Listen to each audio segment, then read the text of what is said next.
Dave, earlier you touched on mycotoxins and your history there with those. And I know from your case specifically, it was an environmental thing. And I want to talk about it from two different aspects. It's going to fit into our conversation here on foods to avoid. So I want to talk about food perspective. What are the common foods to be on the lookout for that could contain mycotoxins? And then in the environment, for somebody that wants to, do a scan, say, throughout their house and make sure they're not being exposed, how do they do that thoroughly? And is it just like looking around in corners of the rooms and looking for black mold that you can visibly see? Or how specific and deep do we have to get into this? Well, there's three types of mold to really pay attention to. One of them is you could have a fungal infection in your body. A lot of people live in moldy environments like I did. We get mold in our sinuses or elsewhere. That's a doctor issue, but if you just aren't getting better, you got to look at that. Then we get mold or mold toxins in our food. And grains are a major source. Peanuts are the worst of all. And coffee and beer and chocolate are also major sources of OTA, which is a type of mycotoxin that's really bad for people. This is why Danger Coffee is lab tested with my current standards. Right on the label, it says mold tested. Check whether the brand you're using now still talks about mold on it or not.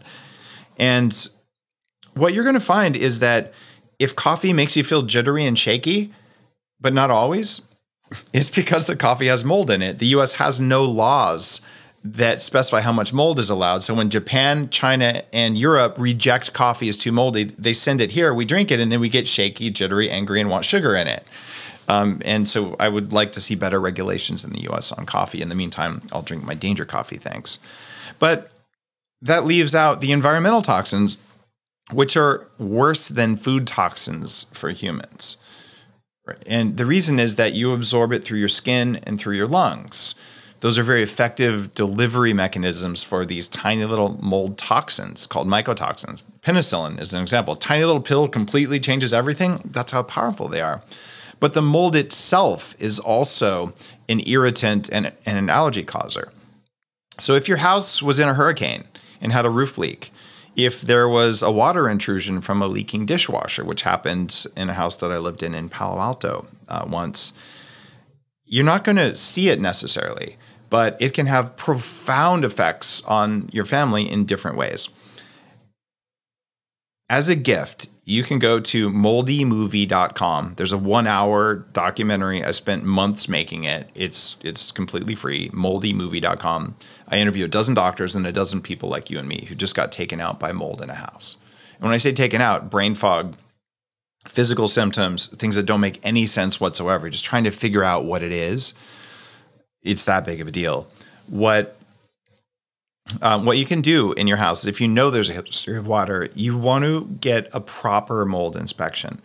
I just interviewed Brian from YesWeInspect.com on my show. My show's called The Human Upgrade, where we talk about it. And you can do an air test, which is good. Gotmold.com has an air test, but an air test alone I don't think is enough. Because even the house I'm in now, if I test the air, it's relatively decent. I have air filters, but even if I turn those off, it's decent. But it turns out there is water damage here. And the water damage, if you look at the baseboards with a flashlight shining down, like Brian showed me, you can see that they're bubbled out. So if you have anywhere inside your house with bubbled paint or discolored ceilings, you have a mold problem. And you might say, but I feel fine. Yeah, let's look at your labs. Or you feel fine, but your spouse is having weird dreams at night and getting nosebleeds or frequent bruising, or your kids are having behavioral problems. These are all signs of toxic mold. At a minimum, what I recommend doing is having air filters in your house. And I do treat my house with Home Biotic. And this is a company I founded, so maybe I have a financial interest in you spending $20 on a product. It's not going to change my life, I promise you. I made Home Biotic because it's a bacteria that competes with mold in soil, and it's missing from our homes. So if you miss that stuff around and there's condensation or other forms of water, then you've created a balance, a healthy biome around you, the kind you would have had if you lived outside. And I missed my house with that on a regular basis. So even though there's water damage that I'm getting fixed in this house, even though I'm mold sensitive, I've had zero symptoms. But if I turn off my air filters and I hadn't treated my house the way I've treated it, I think I would be not doing as well. But I did grow up in a basement with toxic mold, and it affected my behavior. Toxic mold will give you strep throat a lot, especially for kids. Strep throat gives you something called PANDAS, which is when your immune system makes a response to chronic strep throat that affects your neurotransmitters, and it gives you OCD and ODD. I had that as a kid. My behavior file was like 2 inches thick, and I was quite a little jerk. It wasn't my fault. It was the mold. It was the bacteria. It was my meat operating system just doing its best to keep me alive. I want every listener here to understand, if you're eating a lot of mold, or worse, you're living in it, you are taking years off your life, and you are going to be more emotionally reactive than you want to be. It's part of my mission around upgrading humanity. We've got to understand mold's part of the world. We're never going to get rid of it, but we don't have to have the mean ones in our homes. We can do better. So coming back to your story, you mentioned the mental health symptoms when you were affected by the mold. What did you do specifically to get that out of your body? And did you notice when you did, like right away, your mental health came back, or how did that transition to where you are today? It wasn't a right away thing. And I'm like the worst case scenario because I did weigh 300 pounds, because I got a lot of autoimmunity, and because I grew up in a moldy bedroom since I was 5 years old. I was in a basement that had been flooded, but we didn't know. And this was the 80s. Who the heck knows what was going on in the 80s? I also had squeezed margarine instead of butter because it was supposed to be healthier. Like I was kind of punched in the face by the big food industry over and over as a kid. So I'm enjoying getting even now. We'll put it that way, just by speaking what works. So how do I get rid of it? It turns out when you go on a high saturated fat diet, I don't know, maybe like putting butter in coffee or something like that, what it does is it helps to increase the turnover of fat in the body. Mold toxins dissolve into the fat in your body. Every cell in your body is surrounded by fat. So what you do is you go on a higher fat diet, and you take things that allow your body to bind to the fats you excrete, things like activated charcoal.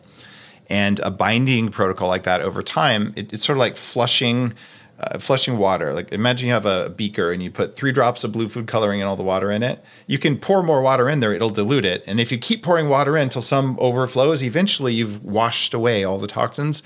You do that. So step 1, get them out of your house. Step 2, get them out of your diet. Step 3, if you have a fungal infection in your sinuses, which I had, you treat that. And then step 4, continuously eat good fats and continuously bind the toxins. And when you do a protocol like that, usually with a doctor, you get better.